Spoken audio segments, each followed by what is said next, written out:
Señor asambleísta, bienvenido, buenas noches, muchísimas gracias por habernos atendido y bueno, y conocer cómo avanza este trabajo, cómo se están adaptando a esta nueva modalidad de trabajo que ustedes lo están realizando de manera ya presencial.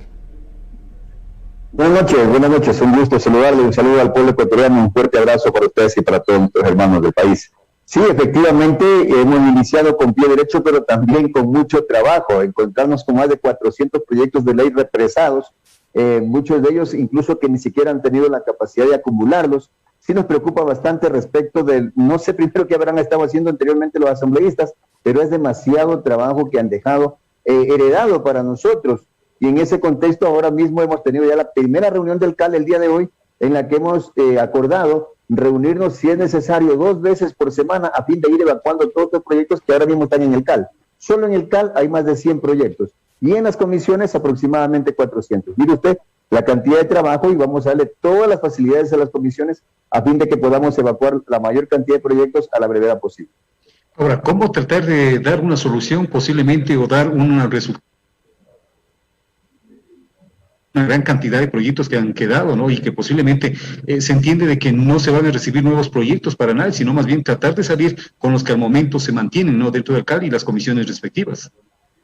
A ver, yo diría que vamos a trabajar en paralelo. Estamos conscientes de que necesitamos evacuar los proyectos que están, pero también estamos conscientes de que no podemos dejar de recibir los proyectos que empiecen a llegar, especialmente el Ejecutivo. Ya nos llegó uno, la Ley de Libertad de Expresión o Ley de Comunicación.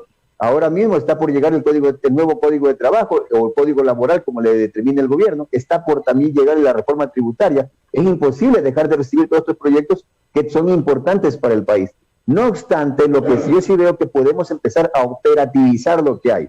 Le pongo un ejemplo. La Ley de Educación Superior tiene, la LOES, la Ley Orgánica de Educación Superior, tiene 4 proyectos de reforma.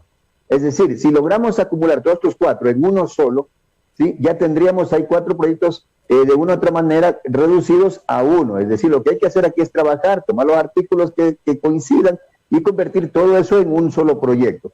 Entonces, así podemos ir operativizando y de tal manera vamos un poco resumiendo los proyectos que hay. Hay muchos casos como este en los que los proyectos también se amplían mucho. El tema de reformas al Código Integral Penal, también hemos encontrado que tiene más de 4 propuestas de ley de reforma y en ese contexto también podríamos operativizar de esa manera. Más o menos por ahí va la vía de cómo vamos a ir sacando estos proyectos, porque repito, tampoco podríamos dejar de recibir los que están llegando, especialmente del gobierno.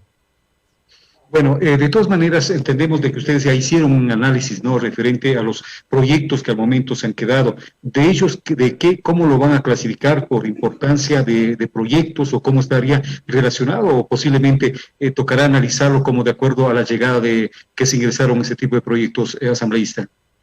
Usted me plantea una pregunta importantísima y esto es importante que el país lo sepa. Yo creo que el país no tiene por qué preocuparse por este tema porque podría pensar algún sector de la población que los vamos a ir atendiendo en orden cronológico. Nosotros hemos decidido, tenemos esta firme decisión en la Asamblea Nacional de atender los proyectos de acuerdo a la necesidad del país. En este momento, ¿qué reclama el país? Trabajo. Entonces vamos a trabajar los proyectos que garanticen el trabajo para los ecuatorianos. Hayan llegado ahora o han llegado hace mucho tiempo atrás. Educación, vamos a priorizar, es decir, trabajo, educación, salud, quizás son los proyectos que nosotros vamos a ir priorizando para poder darle celeridad y que se conjuguen con lo que el país está necesitando.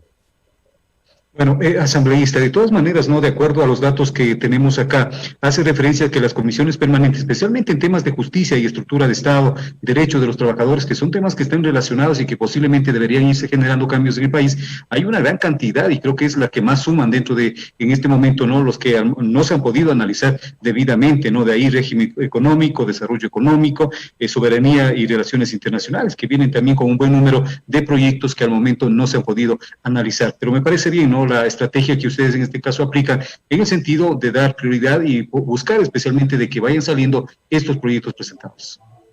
Sí, efectivamente, si bien hay un cúmulo de proyectos, yo no digo que ninguno no sea importante, lo que vamos a hacer simplemente es priorizar.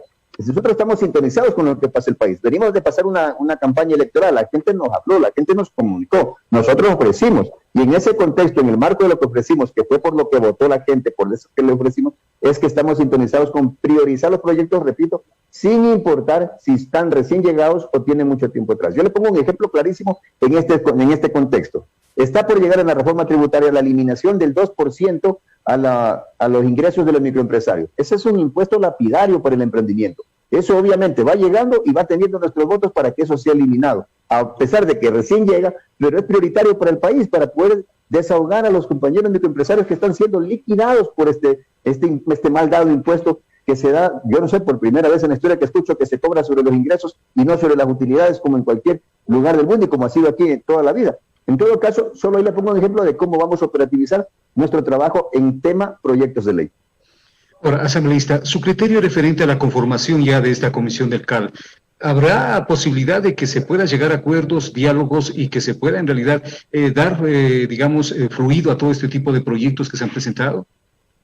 Yo estoy seguro que sí. Soy muy optimista, ¿sí? No es una utopía, es una realidad. He visto, he conversado con los compañeros de las otras bancadas. Nosotros acá estamos obligados a dialogar. Cada bancada representa un sector del país y esa es lo que nos digan ellos, nos está diciendo ese sector de la población y para nosotros eso es sumamente importante y lo digo desde una visión, desde una concepción de Pachacuti, así vemos nosotros la política. En ese contexto todas las voces van a ser bienvenidas para que abonen en los proyectos y ojalá los proyectos no salgan con 70, 80 votos, sino que salgan con 100, con 120 votos, ojalá 137 votos. Bueno, y seguramente le iba a decir esto, ¿no? Y tiene una gran responsabilidad. Entendemos que el criterio ideológico de Pachacuti está en dar esta factibilidad, ¿no? De sacar los proyectos, de buscar lo mejor para los ecuatorianos y que posiblemente están enmarcados en este grado de responsabilidad asambleísta.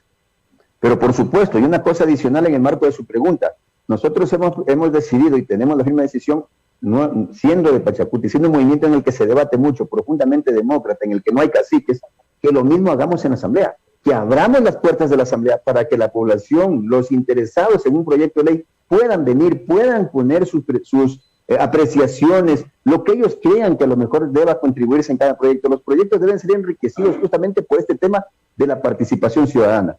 En ese contexto que vamos a trabajar, y le hemos pedido a la presidenta que en los próximos días, como fecha tentativa está el 15 de junio, regresemos a trabajar presencialmente. Muy a pesar de que estamos en teletrabajo, Darwin Pereira con todo su equipo de trabajo, estamos aquí, trabajando en Quito, en la Asamblea Nacional, atendiendo a mucha gente. Obviamente tendremos que mantener las medidas de bioseguridad, pero no hay otra forma. Si no vamos a teletrabajo, no vamos a poder desarrollar el mismo trabajo que se va a hacer presencialmente. Ahora, ¿considera, asambleísta, de que este calor que se generó en el inicio de esta nueva asamblea ha bajado posiblemente, de que ya los criterios que posiblemente se dieron en un momento de que no apoyaremos, de que sí apoyaremos, ya van tomando su rumbo y que posiblemente se está pensando en país? Yo digo que sí, y le digo por una razón fundamental. En la asamblea hay dos momentos. En toda asamblea que recién arranca hay dos momentos. El primero, que es la elección de las autoridades, que hay un tema de tensiones, de forcejeos, en el buen sentido de la palabra, de que yo quiero captar las dignidades, en fin. Y otro momento muy distinto, que es la aprobación de las leyes, donde también tenemos que debatir y donde tenemos que pensar en el país, no necesariamente en Pachacuti, no necesariamente en el movimiento al que representamos. Obviamente tenemos un mandato en nuestras organizaciones políticas, pero más allá de eso, vamos a revisar cada uno de los argumentos que las organizaciones políticas vayan implementando día a día en los debates, y en ese contexto estoy seguro que vamos a enriquecer todos los proyectos de ley que están en la Asamblea Nacional. De eso tengo absoluta fe y absoluto optimismo al respecto. Bueno, esperemos que en realidad no así sea y de que en realidad se vaya pensando en bien del país. Procesos ideológicos permiten posiblemente tener uno u otro criterio, pero que al final hay que llegar seguramente a un acuerdo por el bien de los ecuatorianos, asambleísta. Finalmente, ¿qué decirles a los ecuatorianos frente a lo que se está viviendo actualmente? ¿Cómo se ha iniciado ya este nuevo gobierno y posiblemente cómo se inicia también este trabajo en lo legislativo? Decirle que hay una asamblea, y yo hablaría aquí casi por todos los bloques, o mucho por todos los bloques, decidida a trabajar duro. Yo no he visto ningún bloque que se oponga, por ejemplo, a regresar a trabajar presencialmente. Veo esa madurez de los asambleístas en hacerlo. Veo mucha sangre nueva, veo muchas caras nuevas con ganas de trabajar, que están opinando, que están hablando, que están diciendo queremos hacer esto de aquí, queremos hacerlo de aquí. Hay esas ganas en esta nueva asamblea y eso nos llena de mucho optimismo de lo que podamos hacer, esta sangre nueva que está ahora en la asamblea para sacar adelante el país. Obviamente hay problemas en el país. En los próximos días estamos planificando hacer un exhorto al presidente de que se siente a dialogar respecto de la focalización de los subsidios, que va a ser absolutamente necesaria. Hay que darnos tiempos, la asamblea está aterrizando, el gobierno está aterrizando y estoy seguro que lo estamos haciendo por mejores días para el Ecuador. Correcto, asambleísta, agradecerle infinitamente y estaremos muy pendientes, ¿no? Y buscando el contacto permanente para ir conociendo y dar a conocer a la ciudadanía acerca de este trabajo que ustedes van desarrollando en el CAL, ¿no? En esta parte fundamental de lo que es legislativo y que seguramente el pueblo necesita estar bien informado. Reiterar el agradecimiento y que tenga una excelente noche, asambleísta. Muchísimas gracias, muy amable. Buenas noches. A usted, que tenga una excelente noche. Bien, hemos dialogado con el asambleísta Dauren Pereira, quien es miembro del CAL, con quien hemos abordado sobre este tema, sobre la presentación de proyectos acá en la asamblea y de acuerdo, ¿no?, a su criterio tendrán que ir dando prioridad especialmente a más de 400 proyectos de las comisiones permanentes y ocasionales que quedaron, ¿no?, y que al momento requieren de mayor agilidad para poder posiblemente salir con esos proyectos que de uno u otro sector se presentó a la Asamblea Nacional.